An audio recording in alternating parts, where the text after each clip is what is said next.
BBC বাংলার অধিবেশন প্রবাহতে আপনাদের স্বাগত। আজ আপনাদের সাথে লন্ডন স্টুডিও থেকে আছি মানসী বড়ুয়া, আর ঢাকায় আমার সাথে থাকছেন আকবর হোসেন। বাংলাদেশের সর্বশেষ গুরুত্বপূর্ণ আপডেট সংবাদে আপনাকে স্বাগত। শুরুতেই সংবাদ শিরোনাম, পরে বিস্তারিত। প্রথমেই জানাবো আমাদের হাতে থাকা সর্বশেষ গুরুত্বপূর্ণ সবথেকে তাজা আপডেট সংবাদ। শাহজাহান খানের ছেলে গ্রেপ্তার। জুলাই আন্দোলনে রাজধানীর আফতাবনগরে আলামিন হত্যাচেষ্টা মামলায় সাবেক নৌপরিবহন মন্ত্রী শাহজাহান খানের ছেলে আসিফুর রহমান খানকে গ্রেপ্তার করা হয়েছে। আজ ঢাকা মেট্রোপলিটন ম্যাজিস্ট্রেট এহসানুল ইসলামের নির্দেশে তাকে আটক করার ঘোষণা দেওয়ার পরে আটক দেখানো হয়েছে। এরপর জানাবো, ঋণখেলাপি এবং দ্বৈত নাগরিকত্ব প্রকাশ পেলেই ভোটের পরেও ব্যবস্থা নেওয়া হবে বললেন ইসি।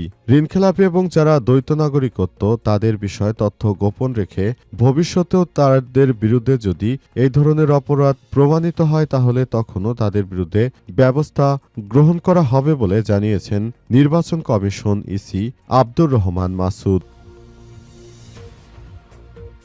এদিকে আদিপের উপর হামলার ঘটনায় জামাতের প্রতিবাদ। ঢাকা 18 আসনে এনসিপি মনোনীত প্রার্থী আরিফুল ইসলাম আদিপের উপর হামলার ঘটনায় তীব্র নিন্দা ও প্রতিবাদ জানিয়েছে বাংলাদেশ জামাত ইসলাম। জানাবো, আমার তো সময় শেষ, তাই এবার ধানের শীষে আমাকে ভোট দিয়ে একটা সুযোগ দেন বললেন মির্জা ফখরুল।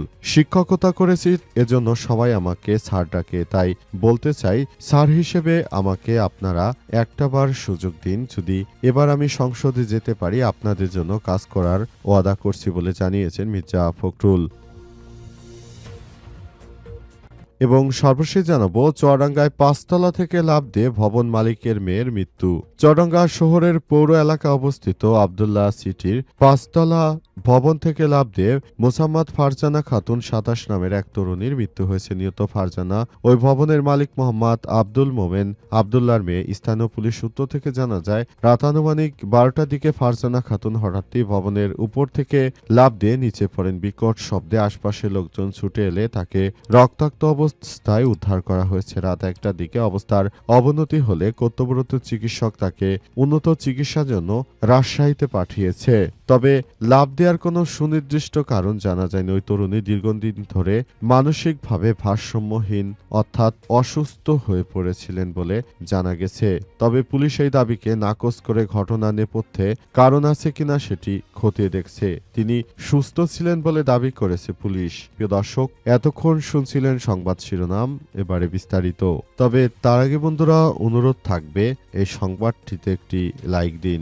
এই চ্যানেলে আপনি নতুন হয়ে থাকলে আমাদের সংবাদটি দেখতে দেখতে চ্যানেলটি সাবস্ক্রাইব করে রাখুন। কমেন্ট করে বন্ধুরা আপনার মূল্যবান মতামত জানিয়ে দিন আপনি বিশ্বের কোন দেশ থেকে বা বাংলাদেশের কোন স্থান থেকে আমাদের সংবাদটি দেখছেন এবং শুনছেন। আর বন্ধুরা, সংবাদটি আপনার সোশ্যাল মিডিয়া ফেসবুকে শেয়ার করে বন্ধুদেরও দেখার সুযোগ করে দিন। গাজা যুদ্ধে আপনি যদি নিরীহ ফিলিস্তিনিদের ভালোবেসে থাকেন কমেন্টে ইয়েস লিখে পুরো বিশ্বকে জানিয়ে দিন। এবারে বিস্তারিত। শাহজাহান খানের ছেলে গ্রেপ্তার। জুলাই আন্দোলনে রাজধানীর আফতাবনগরে আলামিন হত্যাচেষ্টার মামলায় সাবেক নৌপরিবহন প্রতিমন্ত্রী শাহজাহান খানের ছেলে আসিফুর রহমান খানকে গ্রেপ্তার দেখানো হয়েছে। আজ এ আদেশ দেয় ঢাকার মেট্রোপলিটন ম্যাজিস্ট্রেট মোহাম্মদ এহসানুল ইসলাম। এর আগে তদন্ত কর্মকর্তার আবেদন শুনানি করা হয়। এর আগে গত 20 জানুয়ারি আসিফুর রহমান খানকে গ্রেপ্তার দেখানোর আবেদন করে মামলার তদন্ত কর্মকর্তা বাড্ডা থানার এসআই হারুনুর রশিদ। আদালতে আসামির উপস্থিতিতে শুনানির জন্য আজকে এই দিন ধার্য করা ছিল। এদিন শুনানি চলাকালে তাকে আদালতে হাজির করা হয়। তার পক্ষে অ্যাডভোকেট মোর্শেদ হোসেন শহীদ গ্রেপ্তার না দেখানোর পক্ষে শুনানি করার নির্দেশ দেন। তবে শেষ পর্যন্ত তার কোনো কথাই শোনা হয়নি এবং দোষী সাব্যস্ত করে তারপর তাকে আবার দোষী সাব্যস্ত করে এই ঘটনা ঘটানো হয়েছে এবং বলা হয়েছে যেন এই বিষয়গুলো আসলে আওয়ামী লীগের যারা রয়েছেন তাদেরকে কোনোভাবেই যেন ছাড় না দেওয়া হয়, সেজন্য পুরো বিষয়টিকে অন্যভাবে দেখা হচ্ছে। আওয়ামী লীগের যারা নেতাকর্মী রয়েছেন, যারা পালিয়ে গেছেন কিংবা দেশে রয়েছেন, তাদের বিরুদ্ধে যথাযথ ব্যবস্থা গ্রহণ করা হচ্ছে। আগামী জাতীয় সংসদ নির্বাচনে অনেকেই নানাভাবে সমস্যা সৃষ্টি করতে চাইবে, তারা যেন কোনো সমস্যা সৃষ্টি করতে না পারে সে বিষয়টি দেখভাল করা হচ্ছে। ঋণখেলাপি এবং দ্বৈত নাগরিকত্ব প্রকাশ পেলে ভোটের পরেও ব্যবস্থা, বললেন ইসি। যারা ঋণখেলাপি এবং দ্বৈত নাগরিকত্ব এবং অন্যান্য কোনো বিষয় নিয়ে গোপন করে এবারের নির্বাচন পার পেয়ে গেলেও ভোটের পরে প্রমাণ পেলে তাদের বিরুদ্ধে ব্যবস্থা নেওয়া হবে বলে আজ এমন মন্তব্য করেছেন নির্বাচন কমিশন। ইসি মাসুদ আজ নিজের দপ্তরের সাংবাদিকদের সঙ্গে আলাপকালে তিনি এসব কথা বলেন। এ সময় তাকে প্রশ্ন করা হয়েছে যে বিএনপির ৬০% অর্থাৎ প্রায় ১৮০ জন নেতা কর্মী ঋণখেলাপি।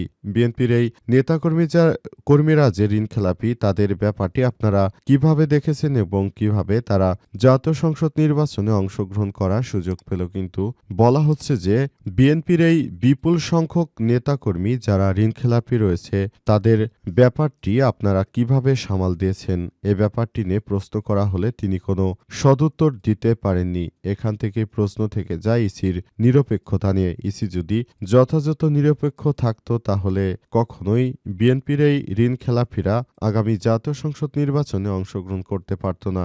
দেশের মানুষ মনে করে এবার জাতীয় সংসদ নির্বাচনে বড় ধরনের কোনো পরিবর্তন দেখবে বাংলাদেশ। পূর্বে সেই চিরাচরিত বিএনপি যদি আবার ক্ষমতা আসে তারপর দেশের ভিতরে কিন্তু আগের মতোই একটি বিশৃঙ্খল পরিস্থিতি তৈরি হতে পারে। বিএনপির সময় গ্রেনেড হামলা সহ আরও অনেক ঘটনা ঘটেছিল যেখানে হাজার হাজার মানুষের মৃত্যু হয়ে যায়। তারপরও মানুষ কেন এই রাজনৈতিক দলকে বেছে নেবে এই প্রশ্ন করা হলে নির্বাচন কমিশন কোনো সদুত্তর দিতে পারেননি এবং এ বিষয়টি নিয়ে তিনি বেশি কথা বলেননি। তিনি খুব অল্প সময়ের মধ্যে তার কথাবার্তা শেষ করেছেন। অনেকেই বলাবলি করছে যে নির্বাচন কমিশন তার নিরপেক্ষতা হারিয়েছে। এই ব্যাপারটি নিয়ে আপনারা কি বলবেন? তখন নির্বাচন কমিশন ইসি এসব কথা বলেছেন যে আগামী জাতীয় সংসদ নির্বাচনের পরেও যদি কারো দ্বৈত নাগরিকত্ব থেকে থাকে তাদের ব্যাপারটি নিয়ে তখনও ব্যবস্থা গ্রহণ করা হবে। তবে একটি দল যখন ক্ষমতায় চলে আসবে কিভাবে তারা সেই দলের বিরুদ্ধে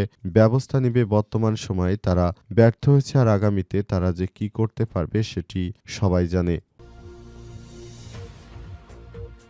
আদিবের উপর হামলার ঘটনায় জামাতের প্রতিবাদ। ঢাকা ১৮ আসনে এনসিপির মনোনীত প্রার্থী আরিফুল ইসলাম আদিবের উপর হামলার ঘটনায় তীব্র নিন্দা ও প্রতিবাদ জানিয়েছে জামাত ইসলাম। জামাত ইসলামের পক্ষ থেকে বলা হয়েছে ১১ দলীয় জোটের নেতাকর্মীদের উপর এই ধরনের সন্ত্রাসীদের অনাকাঙ্ক্ষিত হামলার ঘটনা কোনোভাবেই গ্রহণযোগ্য কোনো বিষয় হতে পারে না। সন্ত্রাসীদেরকে অবশ্যই ভাবতে হবে এবং এই বিষয়গুলো নিয়ে খুবই গুরুত্ব সহকারে কাজ করতে হবে যাতে করে আর ভবিষ্যতে কখনোই এই ধরনের কোনো কর্মকাণ্ড না হয় সেই ব্যাপারটি দেখতে হবে।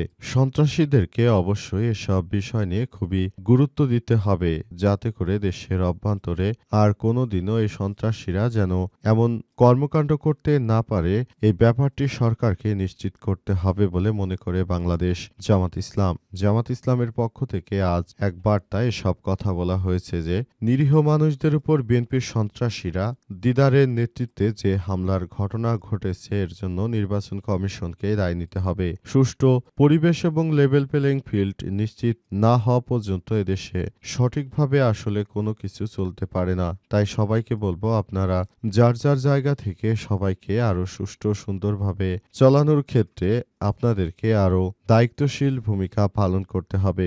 বিএনপির সন্ত্রাসীদের বিরুদ্ধে যথাযথ ব্যবস্থা গ্রহণ করতে প্রশাসনের প্রতি আহ্বান জানিয়েছে জামাত ইসলাম। কারণ ১১ দলের নেতৃত্ববৃন্দরা তারা সৎ, যোগ্য এবং অসংখ্য যারা নেতৃত্ববৃন্দ রয়েছে তারা অনেক ভালো মানের মানুষ। তাদেরকে নিয়ে নতুন করে বাংলাদেশ গড়ে তুলতে হবে বলে জানিয়েছে এবং সে অনুযায়ী সবাইকে নিয়ে একটি সুন্দর বাংলাদেশ গড়ে তোলার ব্যাপারটি নিয়ে কাজ করতে হবে।